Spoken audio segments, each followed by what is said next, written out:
हनुमान जी द्वारा सीता जी को नर वानर मित्रता का प्रसंग सुनाना। हनुमान जी ने सीता जी से कहा, आपको ही ढूंढने के लिए पृथ्वी पर विचरते हुए श्री राम और लक्ष्मण दोनों भाइयों ने वानर राज सुग्रीव का साक्षात्कार किया, जो अपने बड़े भाई के द्वारा राज्य से उतार दिए गए थे। ऋषिमुख पर्वत के मूल भाग में जो बहुत से वृक्षों द्वारा घिरा हुआ है, भाई के भय से पीड़ित हो बैठे हुए प्रिय दर्शन सुग्रीव से वे दोनों भाई मिले। उन दिनों जिन्हें बड़े भाई ने राज्य से उतार दिया था, उन सत्य प्रति के वानर राज सुग्रीव की सेवा में हम सब लोग रहा करते थे। शरीर पर वल्कल वस्त्र तथा हाथ में धनुष धारण किए वे दोनों भाई जब ऋषिमुख पर्वत के रमणीय प्रदेश में आए, तब धनुष धारण करने वाले उन दोनों नरश्रेष्ठ वीरों को वहां उपस्थित देख वानर शिरोमणि सुग्रीव भय से घबरा उठे और उछलकर उस पर्वत के उच्चतम शिखर पर जा चढ़े। उस शिखर पर बैठने के पश्चात वानर राज सुग्रीव ने मुझे ही शीघ्रता पूर्वक उन दोनों बंधुओं के पास भेजा। सुग्रीव की आज्ञा से उन प्रभावशाली, रूपवान तथा शुभ लक्षण संपन्न दोनों पुरुष सिंह वीरों की सेवा में मैं हाथ जोड़कर उपस्थित हुआ। मुझसे यथार्थ बातें जानकर उन दोनों को बड़ी प्रसन्नता हुई। फिर मैं अपनी पीठ पर चढ़ाकर उन दोनों पुरुषोत्तम बंधुओं को उस स्थान पर ले गया जहां वानर राज सुग्रीव थे।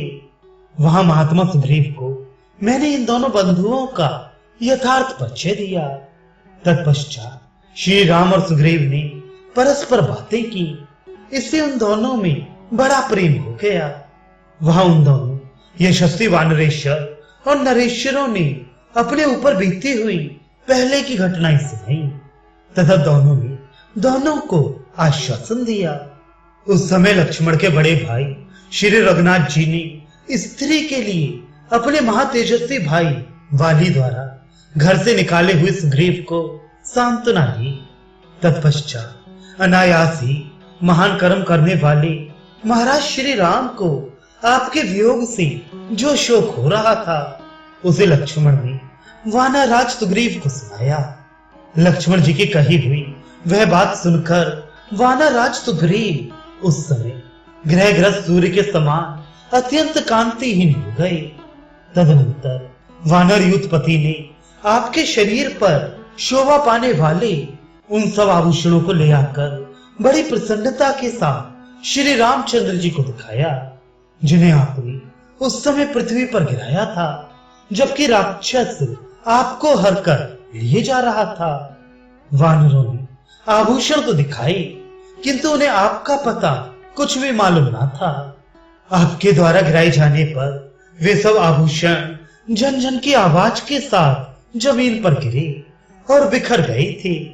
मैं उन सबको बटोर कर ले आया था।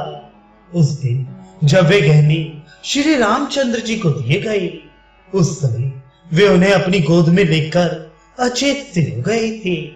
उन दर्शनीय आभूषणों को छाती से लगाकर देवतुल्य आभा वाले भगवान श्री राम ने बहुत विलाप किया। उन आभूषणों को बारंबार देखते, रोते और तिलमिला उठते थे। उस समय दशरथ नंदन श्री राम की शोकाग्नि प्रज्वलित उठी। उस दुख से आतुर हो वे महात्मा रघुवीर बहुत देर तक मूर्छित अवस्था में पड़े रहे। तब मैंने नाना प्रकार के सांत्वनापूर्ण वचन कहकर बड़ी कठिनता से उन्हें उठाया। लक्ष्मण सहित श्री रघुनाथ जी ने उन बहुमूल्य आभूषणों को बारंबार देखा और दिखाया। फिर वे सब सुग्रीव को दे दिए। अरे, आपको न देख पाने के कारण श्री रघुनाथ जी को बड़ा दुख और संताप हो रहा था। जैसे ज्वालामुखी पर्वत जलते हुए बड़ी भारी आग से सदा तपता रहता है, उसी प्रकार वे आपकी विरहाग्नि से जल रहे हैं। आपके लिए महात्मा श्री रघुनाथ जी को अनिंद्रा, शोक और चिंता, ये तीनों उसी प्रकार संताप देते हैं, जैसे आहवनीय आदि त्रिविध अग्नियां अग्निशाला को तपाती रहती हैं। देवी आपको ना देख पाने के शोक श्री रघुनाथ जी को उसी प्रकार विचलित कर देता है जैसे भारी भूकंप से महान पर्वत भी हिल जाता है। राजकुमारी आपको न देखने के कारण रमणीय काननों, नदी और झरनों के पास विचरने पर भी श्री राम को सुख नहीं मिलता है। जनक नंदिनी पुरुष से भगवान श्री राम रावण को उसके मित्र और बंधु बांधवों सहित मारकर शीघ्र ही आपसे मिलेंगे। उन दिनों श्री राम और सुग्रीव जब मित्र भाव से मिले तब दोनों ने एक दूसरे की सहायता के लिए प्रतिज्ञा की। श्री राम ने वाली को मारने का और सुग्रीव ने आपको खोज निकालने का वचन दिया। इसके बाद उन दोनों वीर राजकुमारों ने किष्किंधा में जाकर वानर राज वाली को युद्ध में मार गिराया। युद्ध में वेग पूर्वक वाली को मारकर श्री राम ने सुग्रीव को समस्त भालुओं और वानरों का राजा बना दिया। देवी श्री राम और सुग्रीव में इस प्रकार मित्रता हुई है कि मैं उन दोनों का दूत बनकर यहाँ आया हूँ। आप मुझे हनुमान समझें। अपना राज्य पाने के अनंतर सुग्रीव ने अपने आश्रय में रहने वाले बड़े बड़े बलवान वानरों को बुलाया और उन्हें आपकी खोज के लिए 10 दिशाओं में भेजा। वानर राज सुग्रीव की आज्ञा पाकर गिरिराज के समान विशाल काय महाबली बानर पृथ्वी पर सब ओर चल दिए। सुग्रीव की आज्ञा से भयभीत हो हम तथा अन्य वानर आपकी खोज करते हुए समस्त भूमंडल में विचर रहे हैं। वाली के शोभाशाली पुत्र महाबली कपिश्रेष्ठ अंगद वानरों की 1/3 सेना साथ लेकर आपकी खोज में निकले। मैं उन्हीं के दल में था। पर्वत श्रेष्ठ विंध्य में आकर खो जाने के कारण हमने वहां बड़ा कष्ट उठाया और वहां हमारे बहुत दिन बीत गए। अब हमें कार्य सिद्धि की कोई आशा नहीं रह गई और निश्चित अवधि से भी अधिक समय बिता देने के कारण वानरराज सुग्रीव का भी भय था। इसलिए हम सब लोग अपने प्राण त्याग देने के लिए उद्यत हो गए। पर्वत के दुर्गम स्थान में नदियों के तटों पर और झरनों के आसपास की सारी भूमि छान डाली तो भी जब हमें देवी सीता आपके स्थान का पता न चला तब हम प्राण देने को तैयार हो गए। मरणांत उपवास का निश्चय करके हम सबके सब उस पर्वत के शिखर पर बैठ गए। उस समय समस्त वानर शिरोमणियों को प्राण त्याग देने के लिए बैठे थे। कुमार अंगद अत्यंत शोक के समुद्र में डूब गए और विलाप करने लगे। विधे नंदिनी आपका पता न लगने, वाली के मारे जाने, हम लोगों के मरणांत उपवास करने तथा जटायु के मरने की बात पर विचार करके कुमार अंगद को बड़ा दुख हुआ था। स्वामी के आज्ञा पालन से निराश होकर हम मरना ही चाहते थे कि दैववश हमारा कार्य सिद्ध करने के लिए गृहराज जटायु के बड़े भाई संपाति, जो स्वयं भी गीधों के राजा और महान बलवान पक्षी हैं, वहां आ पहुंचे। हमारे मुंह से अपने भाई के वध की चर्चा सुनकर वे कुपित हो उठे और बोले, वानर शिरोमणियों, बताओ मेरे छोटे भाई जटायु का वध किसने किया है? वे कहां मारा गया? ये सब वृतांत मैं तुम लोगों से सुनना चाहता हूं। तब अंगद ने जन स्थान में आपकी रक्षा से उद्देश्य से जूझते समय जटायु का उस भयानक रूपधारी राक्षस के द्वारा जो महान वध किया गया था वह सब प्रसंग ज्यों का त्यों कह सुनाया। जटायु के वध का वृतांत सुनकर अरुण पुत्र संपाति को बड़ा दुख हुआ। वरारोहे उन्होंने ही हमें बताया कि आप रावण के घर में निवास कर रही हैं। संपाति का वह वचन वानरों के लिए बड़ा हर्षवर्धक था।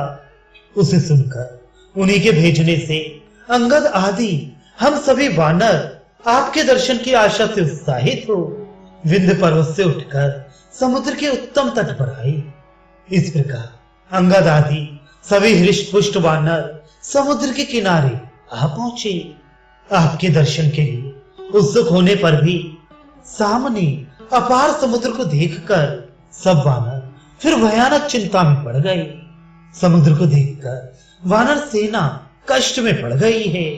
ये जानकर मैं उन सबके तीव्र भय को दूर करता हुआ 100 योजन समुद्र को लांघ कर यहाँ आ गया। राक्षसों से भरी हुई लंका में मैंने रात में ही प्रवेश किया है।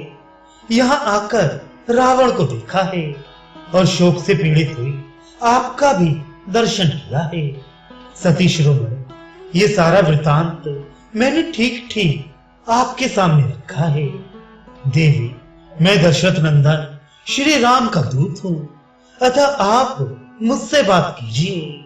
मैंने श्री रामचंद्र जी के कार्य की सिद्धि के लिए ही ये सारा उद्योग किया है और आपके दर्शन के निमित्त मैं यहाँ आया हूँ। देवी, आप मुझे सुग्रीव का मंत्री तथा वायु देवता का पुत्र हनुमान समझे। देवी, आपके पतिदेव समस्त शस्त्रधारियों में श्रेष्ठ ककुत्स कुलभूषण श्री रामचंद्र जी सकुशल हैं तथा बड़े भाई की सेवा में संलग्न रहने वाले शुभ लक्षण लक्ष्मण भी प्रसन्न हैं। वे आपके उन पराक्रमी पतिदेव के हित साधन में ही तत्पर रहते हैं। मैं सुग्रीव की आज्ञा से अकेला ही यहाँ आया हूँ। इच्छानुसार रूप धारण करने की शक्ति रखता हूँ। आपका पता लगाने की इच्छा से मैंने बिना किसी सहायक के अकेले ही घूम फिरकर इस दक्षिण दिशा का अनुसंधान किया है। आपके विनाश की संभावना से जो निरंतर शोक में डूबे रहते हैं, उन वानर सैनिकों को यह बताकर कि आप मिल गई, मैं उनका संताप दूर करूंगा। यह मेरे लिए बड़े हर्ष की बात होगी। देवी, मेरा समुद्र को लांघकर यहाँ तक आना व्यर्थ नहीं हुआ। सबसे पहले आपके दर्शन का यह यश मुझे ही मिलेगा। ये मेरे लिए सौभाग्य की बात है। महापराक्रमी श्री रामचंद्र जी राक्षस राज रावण को उसके पुत्र और बंधु बांधवों सहित मारकर शीघ्र ही आपसे आ मिलेंगे। विधि नंदिनी, पर्वतों में माल्यवान नाम से प्रसिद्ध एक उत्तम पर्वत है। वहां केसरी नामक वानर निवास करते थे। एक दिन वे वहां से गोकर्ण पर्वत पर गए। महाकपि केसरी मेरे पिता ही। उन्होंने समुद्र के तट पर विद्यमान उस पवित्र गोकर्ण तीर्थ में देव ऋषियों की आज्ञा से शम साधन नामक दैत्य का संहार किया था।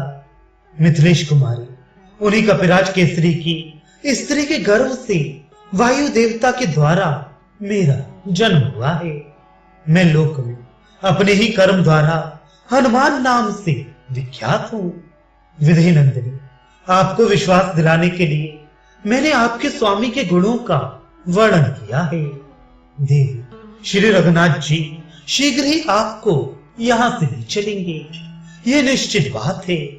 इस प्रकार युक्ति युक्त एवं विश्वसनीय कारणों तथा पहचान के रूप में बताए गए श्री राम और लक्ष्मण के शारीरिक चिन्हों द्वारा हनुमान जी ने शोक से दुर्बल हुई सीता को अपना विश्वास दिलाया तथा उन्होंने हनुमान जी को श्री राम का दूत समझा। उस समय जनक नंदिनी सीता को अनुपम हर्ष प्राप्त हुआ।